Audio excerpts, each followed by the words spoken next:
banyak ya. Wih, pas Pak lompat Pak. Wih, tuh anakannya tuh banyak banget nih. Bapak-bapak nih kalau jaring ini lagi nggak ke kebun ya? Iya. Pekerjaan utama tetap ke kebun ya Pak? Oh, iya. Nih bapak-bapak nih nggak ke kebun hari ini karena hujan. Jadi kalau hujan ke danau ya Pak, cari ikan. Nih dapat banyak banget nih toman anakannya. Ini ngejaring Pak? Jalan. Ngejala ya? Iya. Pak boleh lihat satu ya Pak? Boleh. Ini mas udah galak belum sih kalau segini? Biar boleh Belum. bisa pegang ya? Enggak apa-apa. Wih. Nih, toman muda nih, ini masih bentuknya masih garis.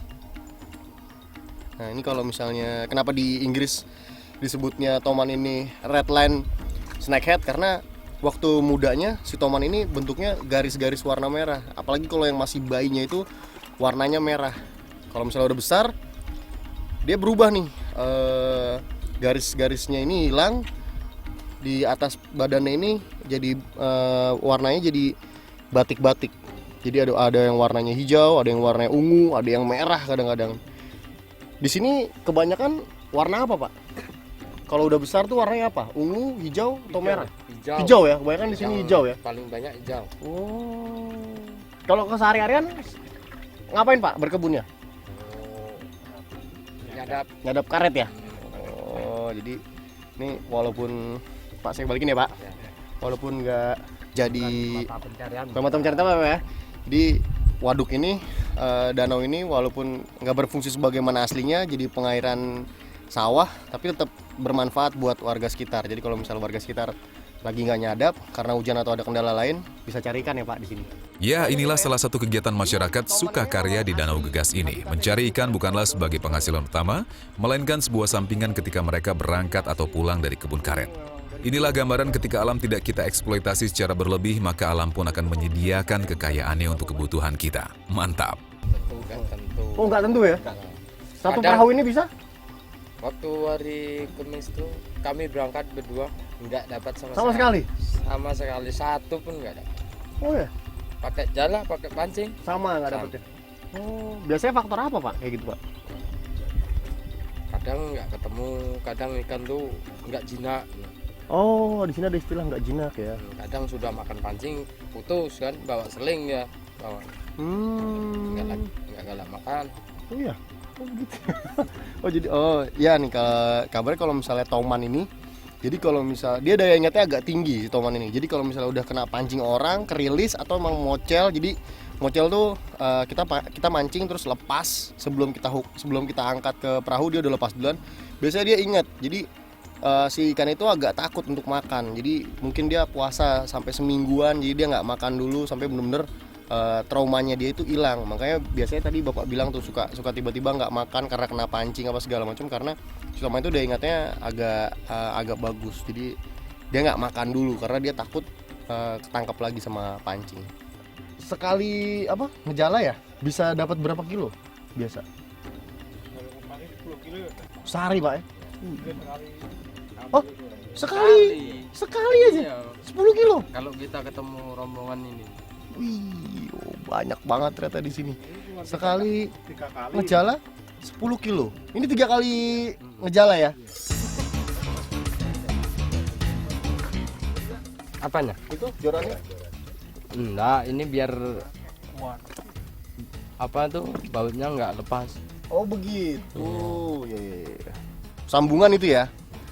Nih, selain ngejala, Bapak nih mancing juga. Jadi kalau di sini castingnya boleh pinjam ya Pak? Ini ya Pak. Nah, nih kalau di sini umpannya kan kalau kita biasanya pakai minnow atau ikan-ikanan atau froggy. Jadi kodok-kodokan dari kayu atau dari karet. Nah, kalau ini Bapak pakai kodok beneran nih. Tuh. Ya. Kodok beneran ya, ada 2 diikat ya Pak ya. Diikat jadiin 1. Lepas tinggal lari nih kodoknya. Di kailnya kiri kanan. Nah, double hook. Terus Bapak nggak pakai leader. Kalau kita biasa pakai leader atau tali benang kalau nilon. Kalau Bapak nih nggak. Bapak nih pakai sling kawat tebel. Nah, ini biasa digunain kalau misalnya kita mancing ikan-ikan yang bergigi tajam. Salah satu emang toman sih, tapi biasa kita tetap pakai leader. Terus ini kita pakai kalau mau mancing tenggiri, mancing barakuda. Tapi kalau di sini katanya pakai ini lebih bagus, kuat.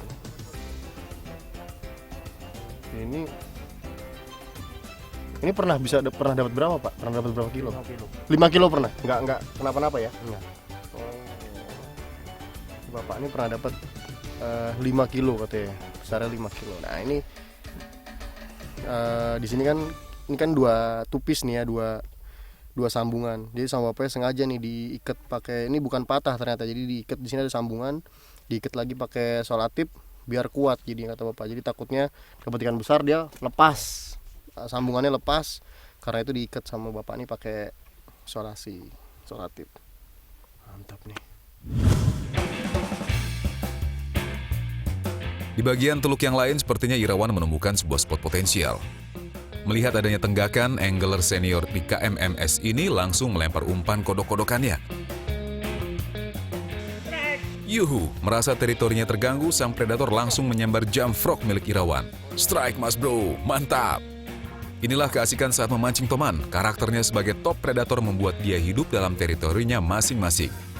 Begitu ada yang mengganggu daerahnya, maka Toman gak akan segan buat memangsa.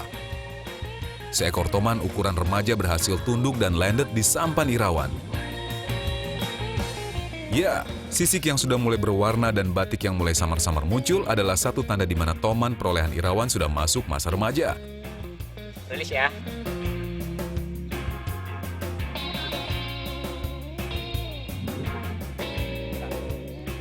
Mancing mania mantap.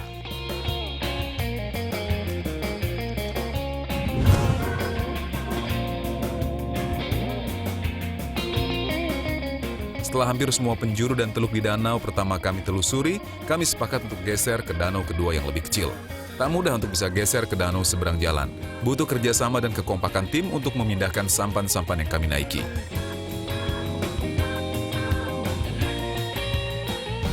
Kita mau pindah tempat nih, jadi di sebelah jalan ini, perbatasan jalan ini ada danau lagi, jadi kita mau pindah tempat. Nah di sana tuh nggak ada perahu, jadi kita harus pakai perahu dari sini kita pindahin ke atas. Ini agak PR juga sebenarnya nih, jadi agak tinggi juga. Kita dorong perahu baru kita naikin turunin ke sana, dan di sana pun jarak dari jalan ke bawah itu ke air lumayan tinggi juga.